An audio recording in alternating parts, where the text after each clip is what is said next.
Bom dia, bora para mais uma leitura? Vamos ler e estudar comigo? Faz companhia para mim? Menelau arrumava-se com apuro. Pedira uma audiência com o imperador e iria ao paço às 2 da tarde.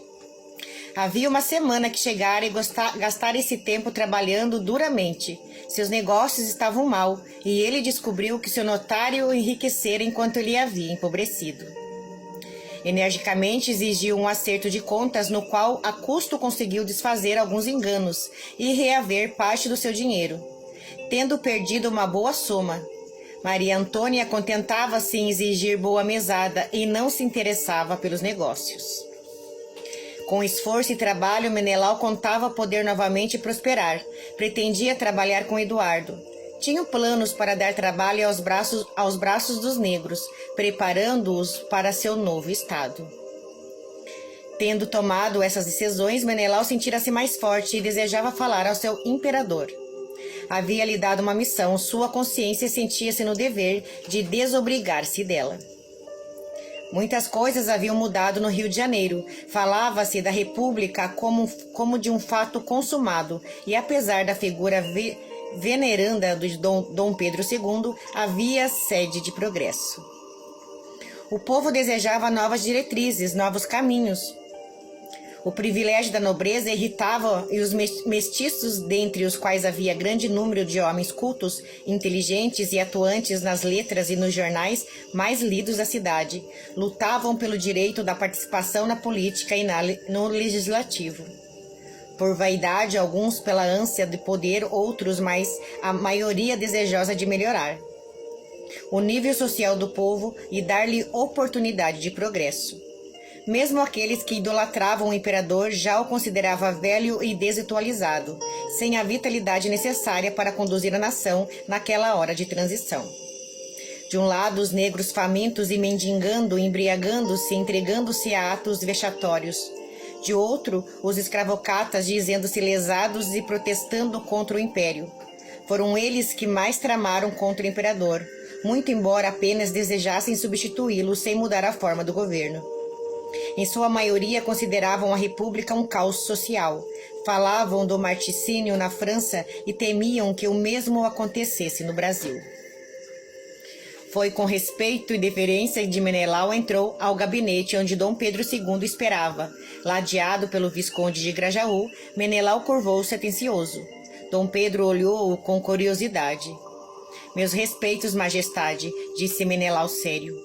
O imperador curvou ligeiramente a cabeça, retribuindo-lhe o cumprimento.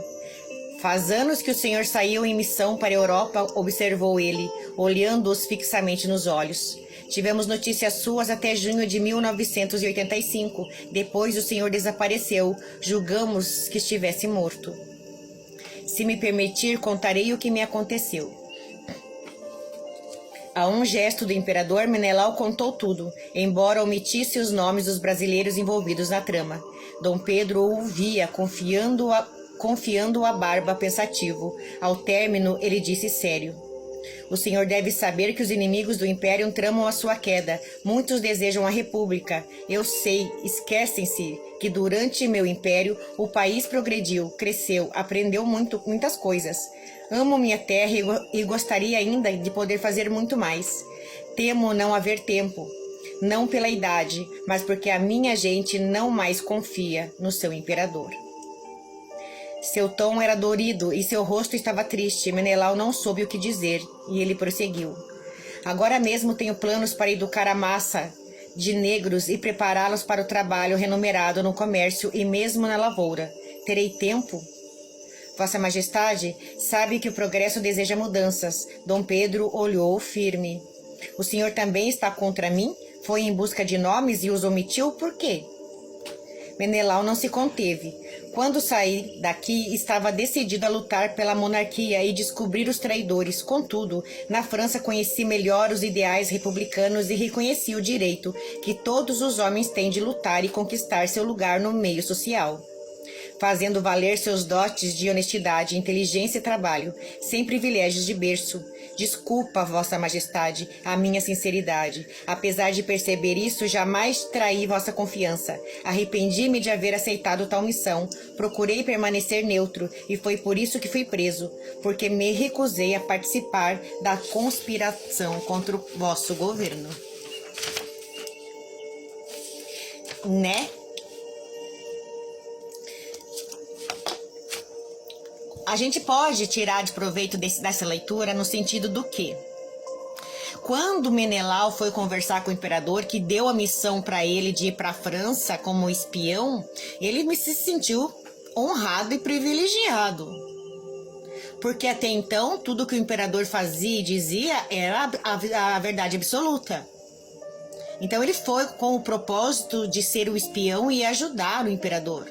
Mas chegando na França, ele viu outro lado da história, ele viu outra versão da história, de que forma o Brasil era enxergado, de que forma o poder e a monarquia era enxergado em outro país.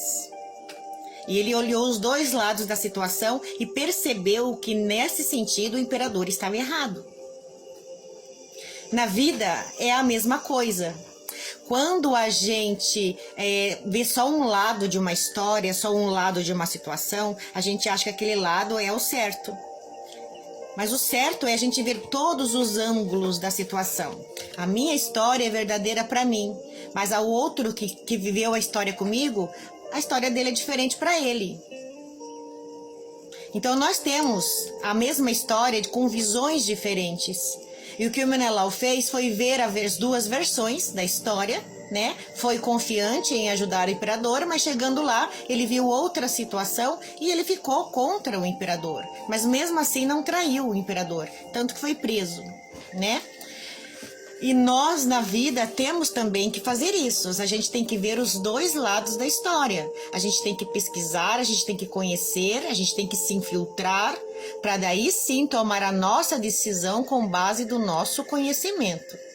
E não levar ao pé da letra aquilo que a gente acha bonito. Você vê pessoas que estão na autoridade, no governo, seja um pastor, seja um político, seja um padre, seja um pai de santo, uma mãe de santo, não importa.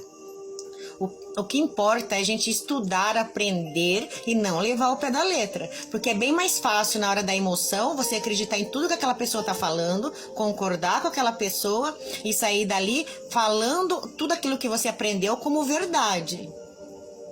Então é importante ver todos os ângulos de uma situação. Se eu chego para você e falo para você, fulano me fez mal, fez isso, fez aquilo, automaticamente você gosta de mim e você vai pegar ranço desta pessoa.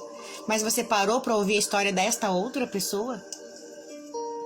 Então, na vida, a gente tem que ver todos os ângulos de todos os lados da situação, para depois, sim, tomar um partido, tá? Porque a espiritualidade, ela é justa. Ela é justa. E ela entende que tudo nessa vida acontece por uma razão, por algum motivo. Então você tem que ser fiel e leal àquilo que você acredita, mas naquilo que você acredita, não aquilo que impuseram para você. Você tem que ser leal à sua fé, aos seus valores e à sua moral. Mas você tem que estar certo do que você está fazendo. E não ir na onda de outras pessoas. A fé é uma coisa particular. É uma coisa nossa. Tem religião que proíbe, por exemplo, tem religião que proíbe. Se você é evangélico, você não pode ir na igreja católica. Se você é católico, você não pode ir no centro espírita. Por que não pode? Por que eu não posso conhecer outras versões da história? Porque eu não posso buscar outros conhecimentos para daí eu tomar partido e eu escolher a minha fé, eu escolher a minha luta. Então é importante, gente, esse trecho desse livro, ele mostra exatamente isso. Por mais que você confie, por mais que você goste, por mais que você queira seguir aquele rumo, busque outros temas, busque outros conhecimentos, para daí sim, você ser fiel, ser leal, mas aquilo que você acredita pela tua experiência e não pela experiência do outro. Pense nisso. Tenham um bom dia, fiquem com Deus. A live já vai começar.